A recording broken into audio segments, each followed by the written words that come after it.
Hello,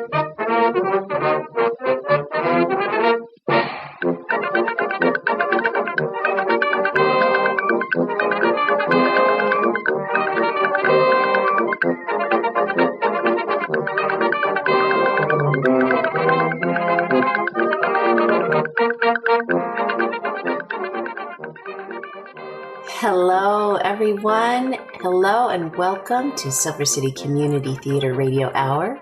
It's happening right here, right now on Gila Mimbres Community Radio, KURU 89.1 FM, Silver City, New Mexico, and online at gmcr.org. I'm Wendy Spurgeon, your hostess here, with weekly radio theater entertainment that is meticulously edited by Chris Wellman of Mystic Way Productions, and featuring the fresh, locally sourced talent of Silver City Community Theater and beyond. Last week, we enjoyed SCCT's homage to the classic sci-fi serial Buck Rogers in the 25th Century, Episode 1, starring our very own Monty Valenzuela as Buck Rogers, and that was followed up by the Bickersons' tax refund episode with our very own Mel Gelb and Liz Michaels as John and Blanche Bickerson. If you're just finding out about our new weekly show right now, or if you'd like to hear any of these great episodes again, you can catch the replays at www.silvercitycommunitytheater.com under the Events tab. But good news, you are here just in time to catch today's show. Yay! Season 1, Episode 5. Here we go. SCCT Radio Hour presents Amanda of Honeymoon Hill, Two Distracted Grandmothers.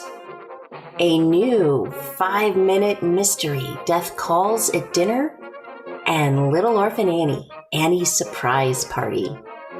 Quite a lineup. The 15-minute daytime radio serial drama Amanda of Honeymoon Hill was one of many created by prolific radio producer-writer Ann Hummert, who also produced the long-running radio series Ma Perkins. In our SCCT Radio Hour rendition of Amanda of Honeymoon Hill, The Two Distracted Grandmothers, we present Marvelous Mel Gelb as the announcer, Marianne Marlar as Amanda Dyke Layton, beautiful but poor, uneducated, and unworldly. Yes, she's a good actress. Yes, she can play that. Greg Bond as Edward Layton, her classy, wealthy husband. Introducing our new neighbor in town, Carol Gada as Maureen Dale, the nurse. Gay Rock is stretching her acting muscles as Dora Courtley, the not-so-wealthy grandmother, and the delightful Liz Michaels as Eunice Powell, the wealthy grandmother. And you're hearing it all here on Gila Mimbres Community Radio, KURU, 89.1 FM, Silver City, New Mexico, online at gmcr.org. So let's kick off our Sunday stories with Amanda of Honeymoon Hill, Two Distracted Grandmothers. Enjoy.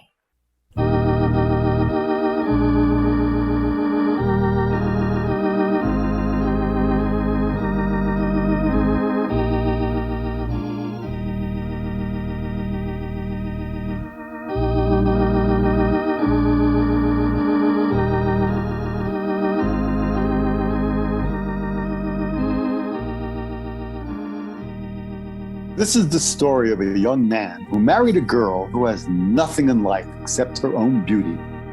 Neither education nor background, nor any real contact with the world. Her name is Amanda Dyke, until Edward Layton, a handsome young southerner who lives in a mansion on the hill, married her and took her away from her strict father, who kept her close in their Virginia valley. This is the strange story of Edward and Amanda, who now, in spite of the hatreds of both their families, seek happiness on Honeymoon Hill in Virginia, in a world that few Americans know. This program is brought to you to announce a remedy for headache and other muscular aches and pains that does not cause stomach upset in the normal person. This preparation is called cal aspirin and is a scientific combination of aspirin and the mineral calcium. It is now available at drugstores throughout the country. The cal aspirin formula relieves headache, neuritic, and neuralgic pain with great speed. Some of your own neighbors can probably vouch for this. It works very fast. You can be sure. But I want to suggest to you that you ask your doctor about cal aspirin, for he knows about the combination aspirin plus calcium and may prefer you to use it. Its record, especially in the Middle West, has been spectacular. So ask him about it and then try it. And you'll say, I'm a friend for suggesting it. Cal aspirin is sold on an unconditional money-back basis, incidentally, and costs very little. Get a tube at your drugstore today. Remember, it's aspirin plus calcium. C-A-L, cal, hyphen, aspirin. Be careful you get the real thing, cal aspirin, in the black and yellow tube.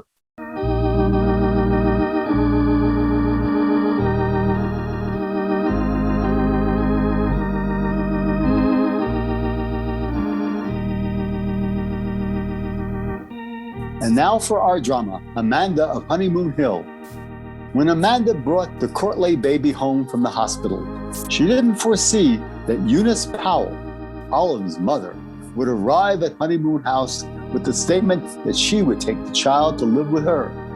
She couldn't foresee that Walter's mother, Dora Courtley, would give up her apartment and keep house for Walter and look after the baby.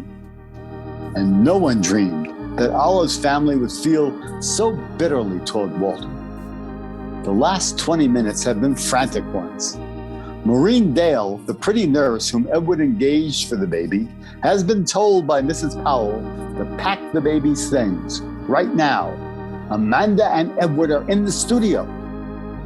1 minute and 30 seconds ago, Walter dashed from the room to stop his mother before she could reach Honeymoon House. Amanda is saying, Now, Edward, Walter's gone outdoors to stop his mother from coming here. Hadn't I better go upstairs and tell Olive's mother to leave? No, you can't ask her to leave, darling. We'll have to tell her simply that Walter's decided that the baby will stay with us for the next few days. And then she'll leave? Well, we hope that she won't insist on taking little Olive with her. Well, we'll just have to be firm and say that she can't take her. Well, Walter is the child's father. If his mother intends keeping house for him and they can look after the baby, then they're the ones who should take her. Well, then let's just tell Mrs. Powell that. No, we can't do that. Besides, I feel awful sorry for Mrs. Powell. Oh, yes, because of Olive. But, darling, we can talk about that forever. But we've got to stop Mrs. Powell from taking little Olive out in this house. Mrs. Layton? Oh, yes, Miss Dale? Mrs. Powell is ready to leave. Oh, she can't leave until I talk to her again. Where's the baby, Miss Dale? She's downstairs. I just brought her down. Oh, dear. Edward, what will we do? Miss Dale, go back to Mrs. Powell and under no circumstances let her leave this house before we talk to her. I understand, Mr. Layton, and I won't. Oh, darling, shouldn't we tell Miss Dale to take little Olive back upstairs? Oh, I don't know. Edward, Eunice is still here, isn't she? Oh, Mrs. Courtley. Why, Mrs. Courtley, I thought Walter had explained to you that you weren't to come. But tell me, please tell me. Eunice Powell hasn't left with the baby, has she? No, she ain't. No, she's still here, Mrs. Courtley. And under the circumstances, we thought you wouldn't want to see her. I do want to see her, Edward. I told Walter that no problem is ever solved by running away from it. I want to talk to Eunice. I know what she's feeling, but she has no reason to be so high-handed about Walter's child. Oh, high-handed, Dora. Is that what you call it? Oh, Mrs. Powell, well, come in, won't you? Sit down. Yes, please do, Mrs. Powell. Oh, thank you, Amanda, Edward. But I won't sit down. I'm waiting for Dora to explain. Eunice, I'm not sorry you overheard my remark. I don't understand your attitude. You said the baby is Walter's child. The baby is the child of my daughter who died to give her birth, of my daughter who never even saw her baby.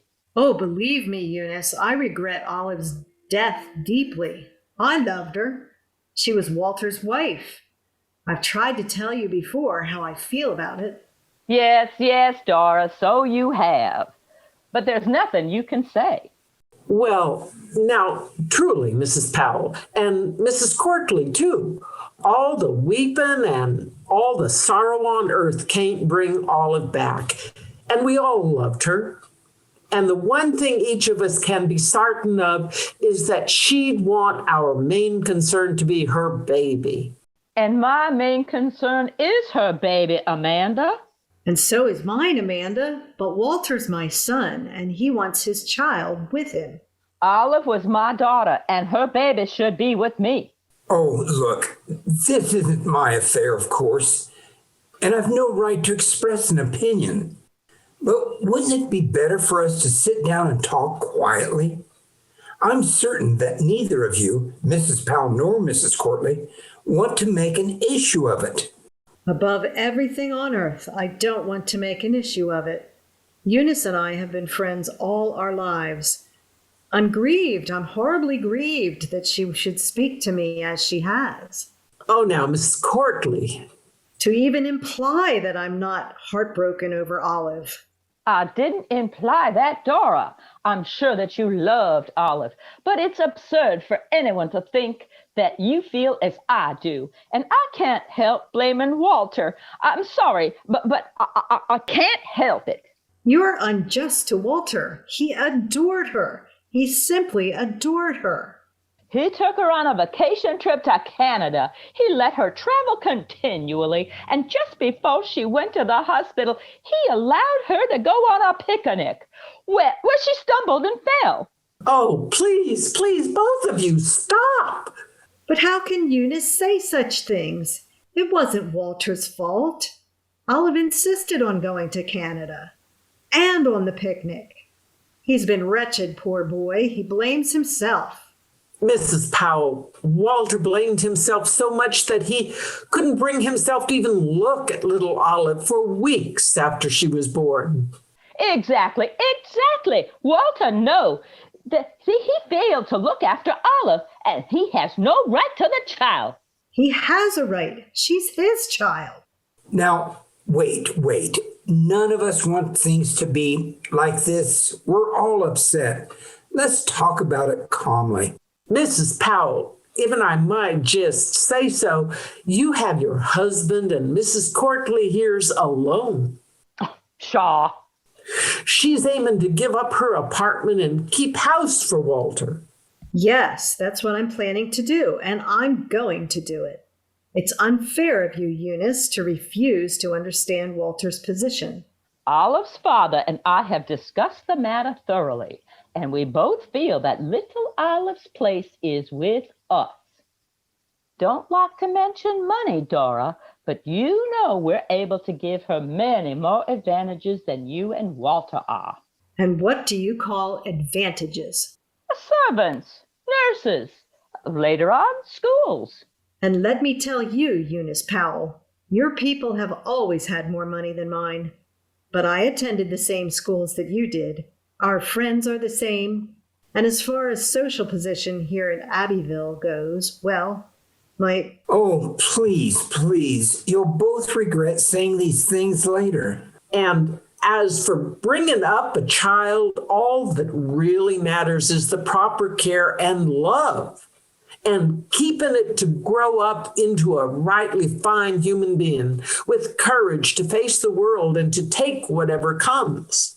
That's very well said, my dear. And Dora knows that I've no stupid values in life. But she also knows that Olive's child will inherit the fortune my husband has. And in all justice, I should be allowed the happiness of bringing up her child. I can't feel that way about it, Eunice. It doesn't seem right to me. Well, Dora, I can't help that. It is right, and I'm here to take the baby, and I intend doing it. No, you can't, Eunice. Now please be reasonable. Olive herself would want Walter to have the baby. Forget that I have anything to do with it. I'm not quarreling with you over the possession of my grandchild. Our grandchild? Ours. I meant ours. And you certainly are quarreling about her, Dora. And I don't know what else to call it. Oh, it's all because you're so angry with Walter. That's the whole trouble. Ever since we got home and learned what had happened, you've been hysterical. Isn't it natural that I'd be hysterical? Yes, but you haven't tried to take it calmly. People have to endure tragedy. It comes to all of us. Do you think that I'll ever, as long as I live, forgive myself for being away from Olive when she needed me most, and except for her child? I wish we'd never gotten back from the trip. Oh, Olive, my daughter. Oh, Mrs. Powell. Oh, Eunice. I'm sorry. I'm so terribly sorry. Mrs. Powell, we're all sorry.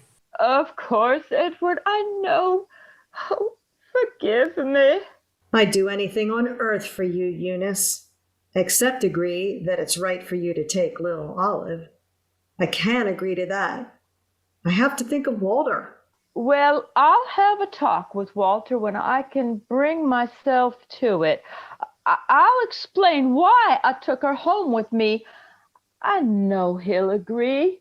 Eunice, you shan't take her home with you. But she's going with me. Now, Dora, please don't argue with me. The nurse is downstairs with the baby now. My car is waiting.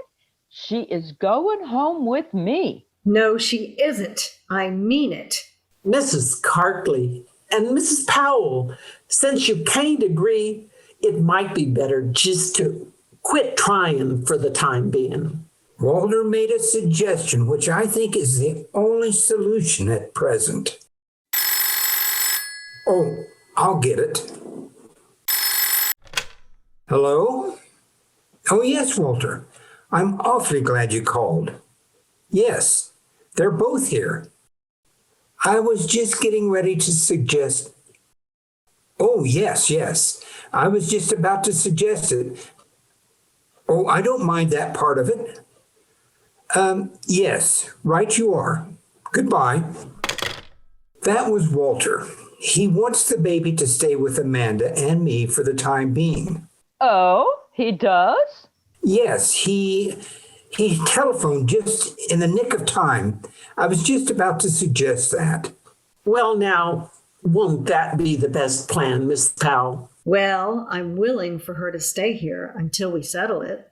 After all, Walter is the child's father, and I'm sure that in the last analysis, we have to agree that what he says goes. You think that's best too, don't you, Mrs. Powell? Well, since Dora is so obstinate about it, yes, I suppose it is best. Yes, Amanda. I'm willing that she stays here temporarily, and I'll tell her nurse, Miss Dale, to unpack her things. Oh, Miss Dale! Miss Dale! Oh, I just got out of the hall in time. Miss Dale! Mrs. Powell's calling me, and she almost found me listening at the studio door. But she's not out to look for me in the music room. I'll wait here for a few minutes and then go out. Oh, what a conversation. 2 women fighting over that baby. How will they decide it? Neither one will give in. I suppose, according to the law, that just as Edward Layton said, whatever the father says goes.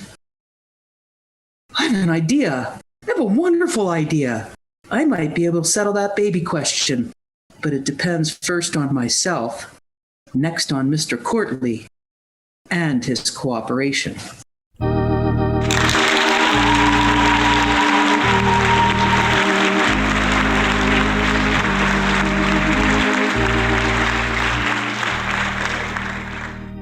And when Maureen Dale, Olive's nurse, hears Mrs. Powell call again, she joins her.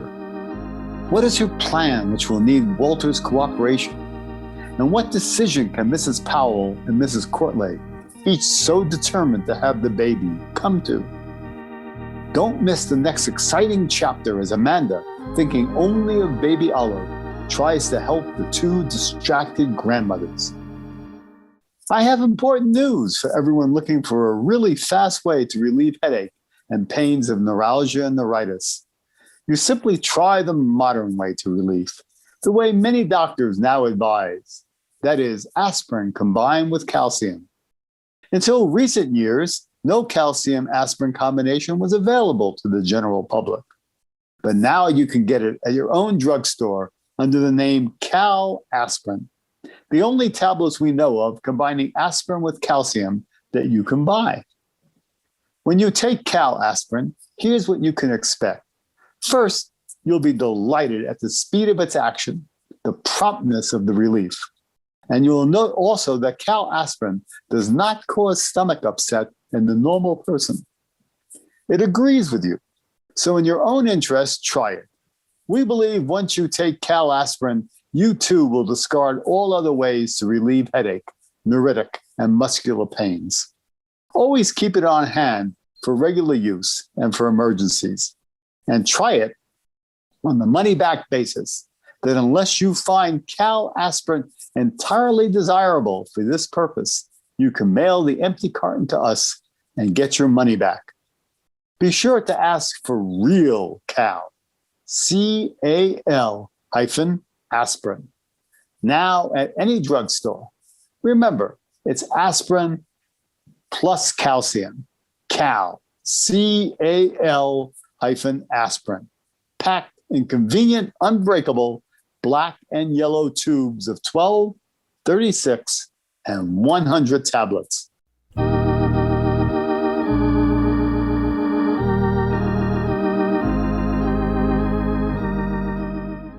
Great work, and thank you, Mel, Marianne, Greg, Carol, Gay, and Liz. An extra special thanks to Chris Wellman of Mystic Way Productions for audio engineering these Zoom recordings and transforming them into the great radio play entertainment we're enjoying each week. We literally could not do this without you. Thank you very much, Chris. And if you're just tuning in now, you are listening to Silver City Community Theater Radio Hour here on Gila Mimbres Community Radio, KURU 89.1 FM, Silver City, New Mexico. Online at gmcr.org, a voice and a choice for Southwest New Mexico. And next up, we have a new segment. It's the 5-Minute Mystery, a syndicated series available beginning in the late 1940s to radio stations with 5 minutes to spare. The format invited the listener to solve the mystery during the final commercial and test their judgment against the detective or cop on the case. So these are fun. This is very fun. This one that you're going to hear is called Death Calls at Dinner. And we're introducing a new actress to our company, Mary Barrett, and she's playing Mary. We've got Ted Pressler, who you know and love, as George, Greg Girette as Sergeant Barker, and Monty Valenzuela as Mike. Now you'll hear me pipe in as the announcer, and you'll hear Robin Santa Teresa with an instant red-eye coffee commercial. You're going to love this new for us segment, an interlude, if you will. Death Calls at Dinner. Another 5-minute mystery.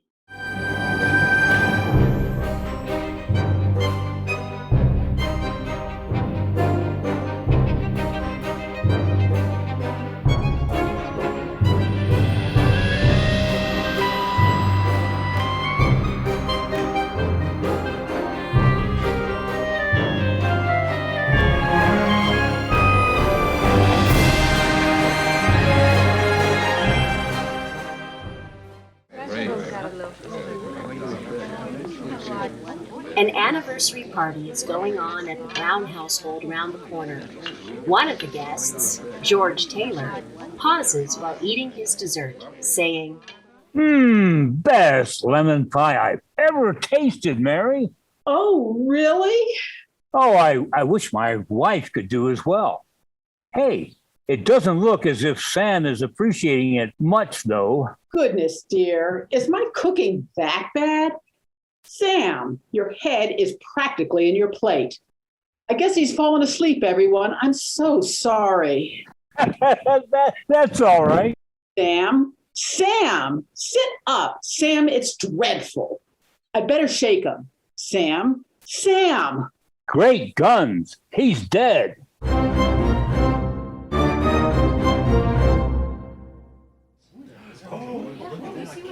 How do you do? I'm Sergeant Barker, the Homicide Division, and this is one of my boys, Mike Grady. Where's the body? In the dining room at the table. We didn't move him.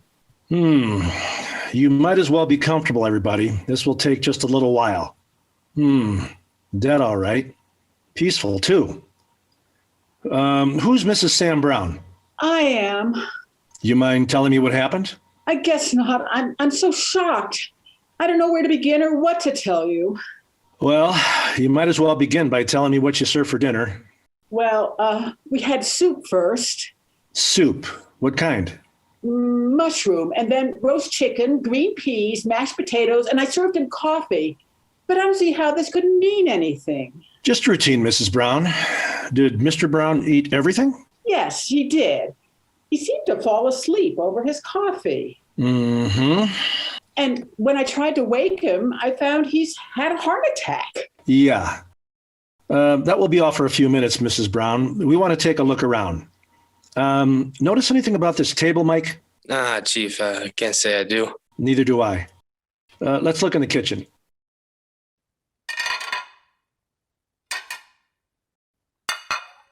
An orderly person, isn't she? Stacked dishes after each course? Yes, and here's the silverware over here. Look, Chief.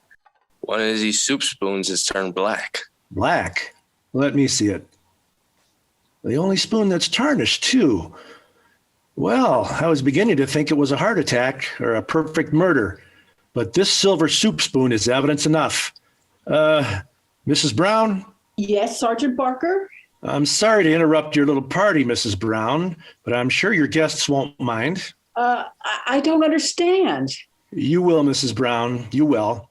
You see, you're under arrest for the murder of your husband.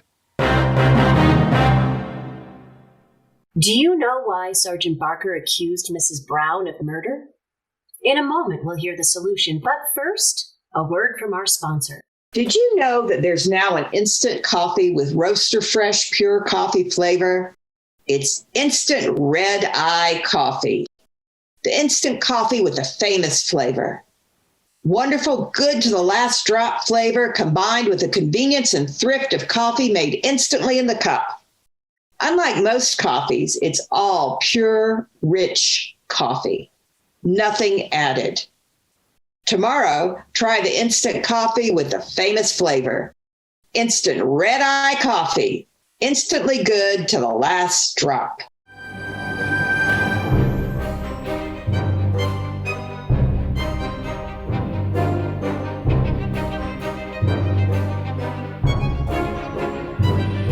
And now, back to our story. Sergeant Barker, how do you know it was a homicide? Well, Mrs. Brown took careful pains to wash the soup pans and soup dishes before she served the rest of the meal. Yes, I can see that. But she forgot one thing, to wash the silver soup spoons.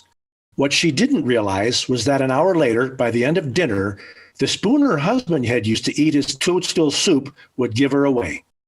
She didn't know that toadstools make silver turn black. Mrs. Brown almost committed the perfect murder, but she forgot one thing. Wash the silver soup spoons. What she didn't realize was that an hour later, by the end of dinner, the spoon her husband had used to eat his toadstool soup would give her away. She didn't know that toadstools make silver turn black. Mrs. Brown almost committed the perfect murder, but she forgot to wash one spoon.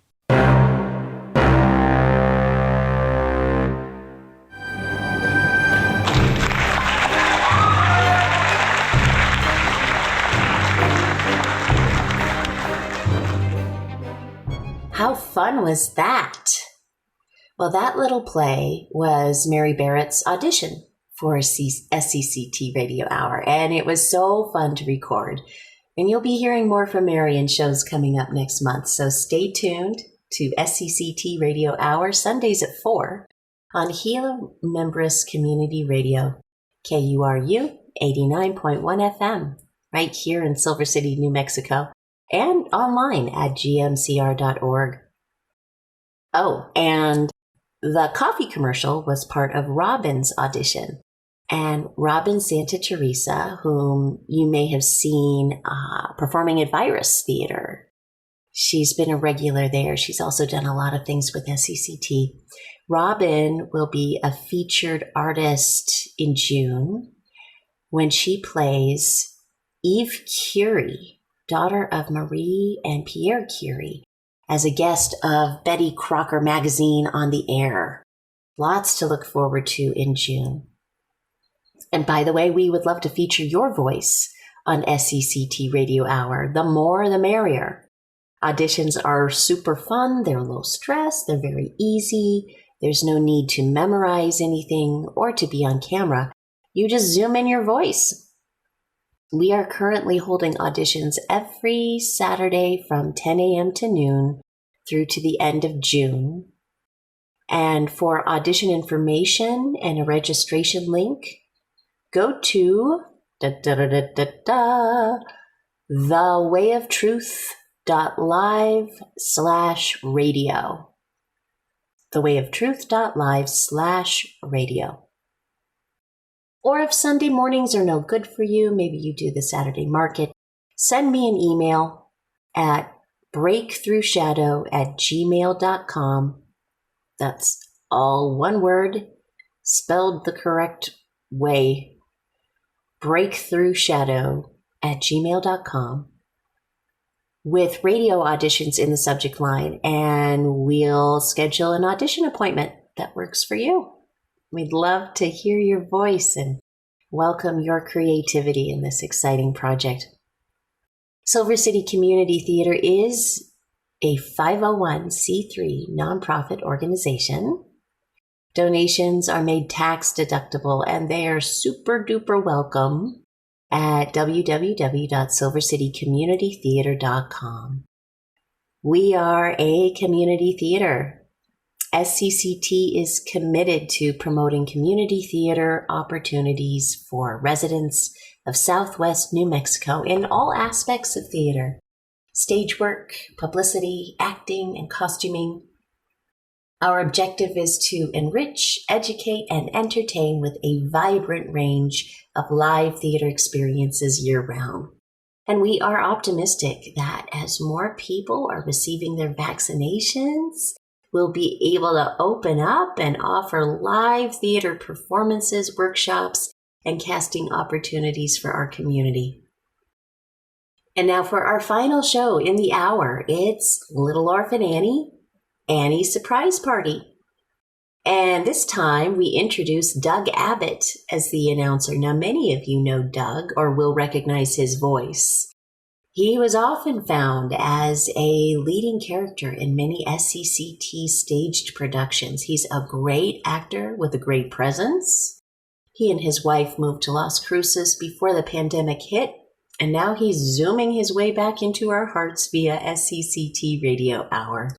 Thank you, Doug. We are thrilled to be working with you again in this innovative way. Returning as Little Orphan Annie, we have Mia Riley as Joe Corntassel, our Monty Valenzuela. Greg Jarrett is our Mr. Silo, and Gay Rock is Mrs. Silo, and she's also singing and playing the Annie theme song, so we get some more of her voice today. Annie's party guests are played by Zaya Pearson, Tennille Solberg, Marley Convery Morales, and Maya Ari Gomez, and me. But I have to give another extra special thanks and shout out to Chris Wellman. He's our audio engineer at Mystic Way Productions, because I'm going to let you all in on a little secret. Here's our green room gossip for the week. So, The party guests were recorded separately from the main characters. See, they were all part of the 6th grade drama class I was teaching at Aldo Leopold this last semester. And there were a few days in this past month when we had to meet online for class. So we recorded their lines, reactions, and business during class time. But then the main characters recorded later that weekend. But here's the thing. It totally sounds like everyone was in this great big huge room, running, playing, hiding, and singing happy birthday to Annie. That's the magic of radio theater. So enough talk already. Enjoy Little Orphan Annie, Annie's surprise party.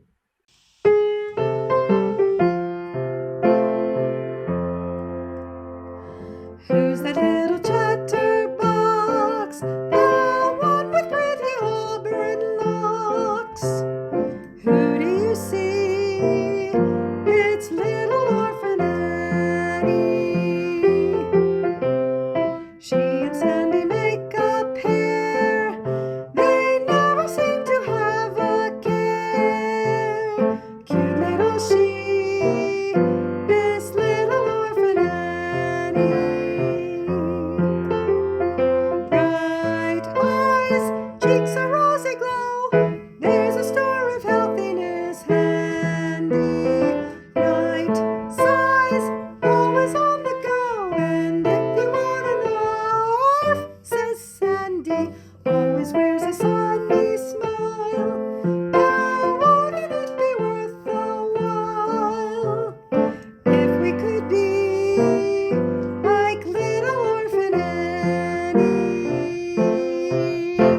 Here it is, 5:45 on Orphan Annie's birthday, and so far Annie hasn't the slightest suspicion of the big surprise party we're going to have on her tonight. But first, attention everybody, please, because tonight's the night when you're going to hear all about the big surprise that's coming for you. Yes, sir. The most beautiful and thrilling surprise Annie's ever had for her radio friends. Something absolutely new and different from anything you've ever heard over the radio before. So get your pencil and paper quick so you don't miss a single word of the big news I'll be telling you the very minute the adventure's over tonight. But now for Annie's big surprise party. You remember, Joe is keeping Annie away from the farm so she won't catch on, and all Annie's school friends have arrived for the party already. I can't believe Annie's birthday party. You can hear the noise they're making in the silo kitchen, running around Mr. and Mrs. Silo, and listen, there's Potato Face talking now. Hey, Squinty, did you see my new scarf? It's out of school today. It looks like a checkerboard. I declare to goodness, not so much noise, not so much noise. If Annie's anywhere within a mile of the house, she can hear the radio most likely. When's she coming, Mrs. Silo? Yes, Miss Silo. When will she be here? Are all the children here? Yes, ma'am. Everybody's here from school. The only one that couldn't come was Mike Poole. He didn't come, eh? He's just a sore head. Joe Corncastle and I had to give him a good licking today so he wouldn't give the secret away to Annie. I declare to goodness. It served him right. When's Annie coming, Miss Silo? Well, Joe promised to have her here by 20 minutes to 4. Oh, it's almost 20 minutes to 4 now. Yes, indeedy. I know it is. Hey, Jimmy, take a look out the window. See if you can see Joe and Annie coming. Okay. Now you children can all hide in the parlor, and when you hear Annie and Joe inside, you can come running out and holler, "Surprise!" All right, Miss Silo. Hey, get ready, everybody. Here they come. Sure enough. Get under cover there, everybody. I declare to goodness, hide, all of you, hide. Hurry up, hurry up. Yes, indeed. Get hidden, you children.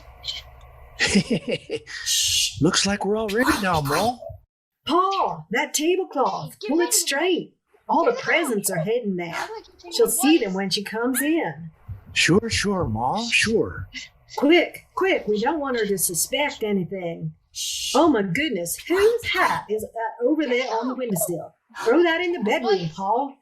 Annie's got very sharp eyes. She'd notice if there was anything wrong. Get ready. Oh, I'll get it, Ma. There now. I think everything's all right. Just in time, too, Ma.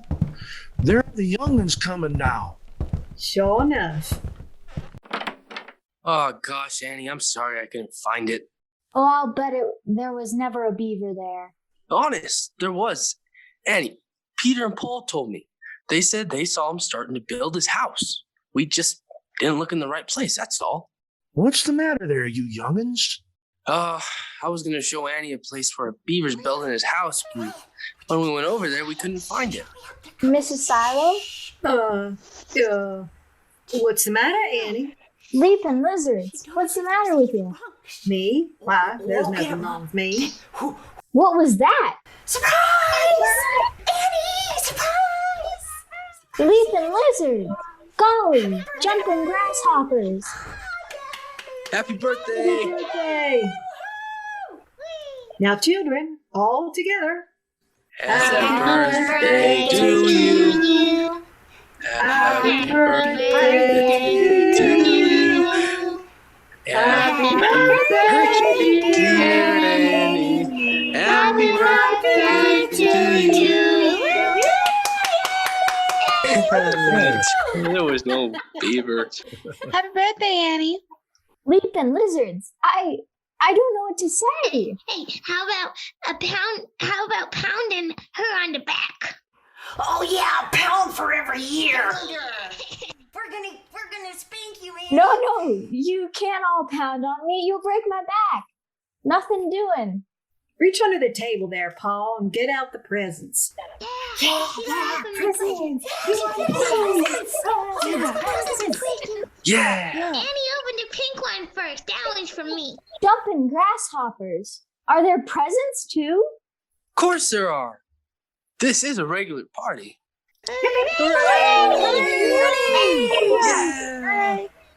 That's right, Paul. Put them right up here on the table. Saffron mackerels. Are those all for me? Yeah! Open it. Go ahead. Golly, I've never had a birthday party like this in all my life. Well, for mercy's sake, Annie, start opening them up and see what's inside of them. I'm as anxious to see what they are myself. Oh, look at this one here with the foreign-looking paper around it and those funny postage stamps. Oh, I know what those are. I save stamps. Those are Chinese stamps. Chinese? Really? China? Now, who could this be from? Oh, golly, look, it's from Mott G. Do you know? There's his name up there in the corner. Who's he? Matki? Who's he? That rhymes. Matki. Oh, he's a real nice Chinaman that Joe and I met over in China. Oh. Yep. Now, how do you suppose he found out when my birthday was? Well, what is it, Annie? Whoa.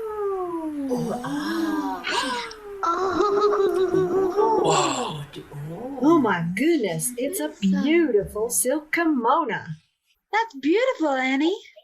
Yes, isn't it grand? Gee, that was nice of Matki. Hey, Joe, help me open some of these.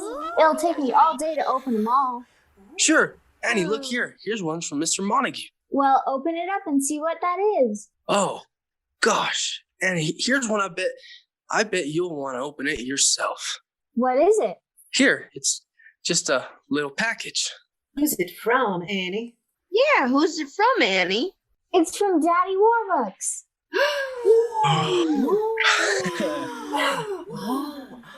I declare to goodness.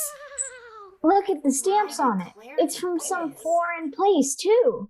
Let me see them, Annie. Oh gosh, those are from Czechoslovakia.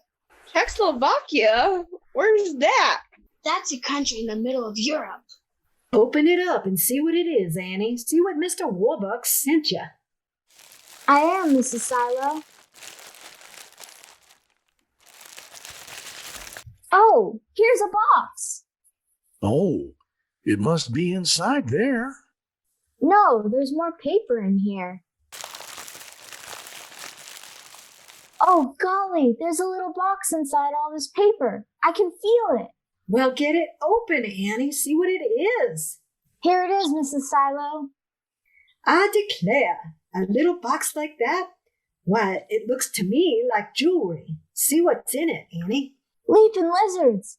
Look, it's a ring. A ring? Leaping lizards, look, it's a ring. Well, for mercy's sake, isn't that a beauty?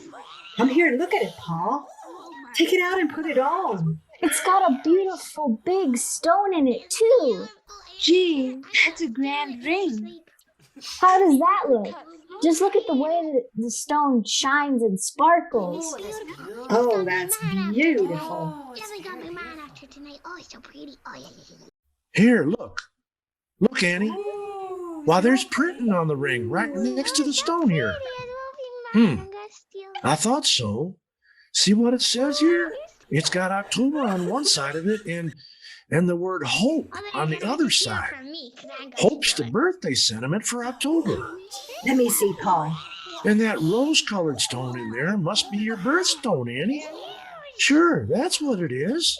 That's a rose zircon. And it's a beauty, too. That's the birthstone of October. I remember all of them. Leaping lizards. That makes it my own personal birthday ring. Daddy's a peach to send me such a swell present. He certainly is. And now let's see what else you got. Hey, wasn't that a grand surprise for Annie? And did you ever hear of such a keen birthday present as the beautiful ring she got from Daddy Warbucks? But now, attention everybody, please. Here's the big news of the big surprise that Orphan Annie has for you. Because now we're going to give every one of you boys and girls a chance to get a birthday ring just like Annie's. A ring with your very own birthstone in it. So it'll be your very own personal birthday ring. And believe me, it's a beauty. Perhaps one of the most expensive looking rings you've ever seen. Absolutely different from any ring offered on the radio before. Now, just listen to how different it is. First of all, this birthday ring Annie will send you is a genuine gold-plated ring. Yes, sir, it's finished in genuine 24-karat gold plate. And on top of that, it has a special rose gold finish, just like they're putting on some of the finest gold jewelry these days. Another thing, this Orphan Annie birthday ring is a big ring, like the ones your mother and father wear. It's 5/8 of an inch across the front and made up in a very stylish, modernistic design, like the most expensive rings. And what's more, this Orphan Annie birthday ring is an automatic fitting ring. So no matter how big or small your finger is, it will fit you exactly right. Didn't I tell you it was going to be a big surprise? Oh, but that's just the beginning. Here's the biggest thrill of all. Just wait till you see the beautiful birthstone that's set in this ring. It's a handmade simulated birthstone actually imported from Europe, just like the stone that Daddy Warbucks sent to Annie. And your birthstone will just twinkle and shine and sparkle like everything because it's a big birthstone and has 42 facets or sides to reflect the light, just like a real jewel does. And your stone's set up high in a specially designed modernistic setting where everybody can see it sparkling and shining when you wear it. Now, just think of that. And best of all, the ring you get will have your own particular birthstone in it because there are 12 different stones, a different stone for each month. For example, if your birthday comes in October, the same as Annie's, you'd get a beautiful simulated rose zircon in your ring. And the birthstone for November, the brilliant golden sapphire. Or if you were born in September, you'd get a simulated sparkling blue sapphire as the birthstone in your ring. So you see, there's an entirely different birthstone for every single month of the year. And Annie will see that you get the right birthstone for your birthday to make it your very own personal birthday ring. Can't you just see how proud you'll be of that? Because your ring will be different from all your friends, unless they happen to have a birthday in the same month as yours. And listen to what else Annie puts on this ring for you. right next to the stone where everybody can see it, it shows the month you were born in, spelled out right in the middle. And on the other side of the stone, in the same way, it tells the sentiment that goes with your birth month, a different word for each one of the 12 months. For example, if your birthday comes in October, like Annie's does, your ring will say October right next to the stone. And on the other side of the stone, it will say hope, because that's the special birthday sentiment for October. Boy, oh boy, did you ever dream of having a big, shiny, gold-plated birthday ring like that for your very own? You know, some rings that we've seen in the stores with imported birthstones, just like these, have sold for as much as $2 to $4. But you can't buy rings like these Orphan Annie birthday rings anywhere because they've been made up specially for Annie's radio friends, you boys and girls who drink your Ovaltine regularly. And you can get this ring for only 10 cents and one Ovaltine aluminum seal. Just think of getting a bargain like that. So send in right away. And now listen close, because I'm going to tell you exactly how to get one of these beautiful gold-plated rings with your very own birthstone in it. Now, here's all you have to do. Just print your name and address plainly on a piece of paper. Next, put down your birthday month, the exact month in which you were born. Now, that's very important, so Annie will know what kind of a birthstone ring to send you. Then just mail it in, together with all of the thin, round aluminum seal from underneath the lid of a can of Ovaltine, and also 10 cents in coin. Mail it to Little Orphan Annie, Chicago, Illinois. Or if you live in Canada, mail it to Ovaltine, Peterborough, Ontario. That's all you do. So remember, you put 3 things in the envelope when you send in for your birthday ring. First, you put in a piece of paper showing your name, address, and the month of your birthday. Second, you put in an Ovaltine aluminum seal. And third, you put in 10 cents in coin. And then just mail the whole thing in to Little Orphan Annie, Chicago, Illinois. And say, I'll bet you boys and girls everywhere will be sending in for their rings this very night. And you certainly want to be the very first of all your friends to wear one of these birthday rings. Remember, you don't have to wait for your birthday to come around. You can send in right away, so you can begin wearing your ring in a short time. So ask your mother to get you a can of Ovaltine at her drug or grocery store, because even if you have some at home now, you'll be needing another can pretty soon anyway.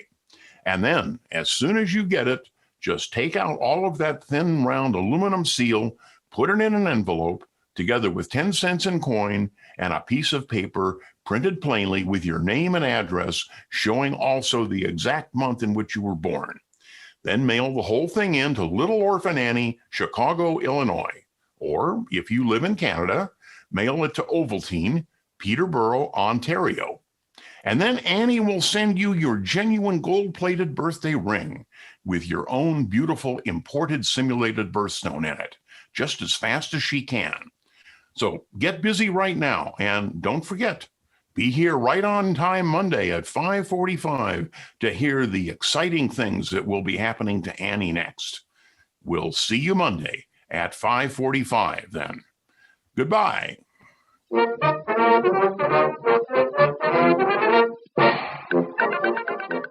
Thank you very much. That was Little Orphan Annie, Annie's Surprise Party. And be sure to tune in next week, where we are featuring Robin Santa Teresa as Eve Curie.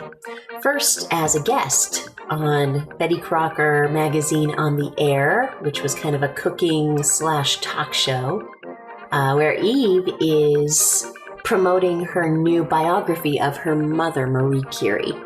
And then later in the episode, we actually have the radio adaptation of Eve Curie's biography of her mother. So we're going to have Eve talking about it, and then we're going to experience her biography of Madame Curie. So be sure to tune in for that. Very exciting. And I want to thank you for listening. This has been Silver City Community Theater Radio Hour. I'm Wendy Spurgeon, your hostess here with weekly radio theater entertainment. Edited by Chris Wellman of Mystic Way Productions and featuring the fresh, organic, non-GMO, locally sourced talent of Silver City Community Theater right here on Gila Membres Community Radio, KURU 89.1 FM, Silver City, New Mexico. Online at gmcr.org. Bye for now.